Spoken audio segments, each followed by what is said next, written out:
Let's take a look at how to clean the Aerogarden. So this is a great thing to do if you're starting a new garden, or if you just take a peek inside and you see there's a lot of algae and stuff building up in there, kind of gross. So let's go ahead and clean this out. Our first step is going to be just to safely remove the plants. So we're going to just grab these by the aeropod, and we're just going to very gently pull up here. And you can see the roots are going to start to slide out. Don't tug on them or anything, but you can see this really cool. You can see the root structure your plant has developed there. Just put it on something gently where you can let it sit for a moment. Now we're going to spin this around. We're going to unplug the power, and then we're going to unplug the pump from the back here. And that lets us then remove the whole front. So we can lift the whole reservoir straight off, and then we can put that over the sink, take the top off, and wow, that's gross. You can see what's grown inside of there. Good time to clean this thing out.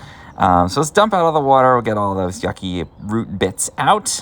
And then you can see some algae remaining in there. Let's spray this down with some clean water. Get a nice hot water going in there to clear a bunch of that stuff out. And you can scrub it. Don't use any harsh chemical cleaners, but you can put in like a little white vinegar to clean out all of that stuff in there. That works really well. Now that we've cleaned it out, let's take out this filter. This is the filter over the pump. It is washable and reusable. We're just going to kind of pull those roots off that have kind of tried to grow into the pump there. Put that filter right back. There's a little slide in there you can put it into, and grips it back in place once it's clean. So we're good to go there. The inside cleaned out. It doesn't have to be perfect, but it's certainly a lot better. Put the lid back on, and now we're going to go ahead and put this back onto our garden.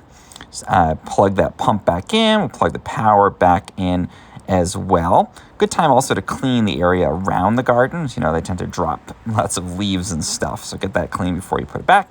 We've got it back on there. Of course, we've got to add water back into our garden so that it's actually ready to have plants back in. So there we go. You can see we've got water back in there. And then we're just going to gently insert that root ball again, just a little bit at a time.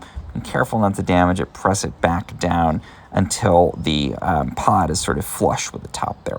Get rid of any little bits of debris. I like to also just sort of wipe down the garden at this point, especially the stainless steel surfaces.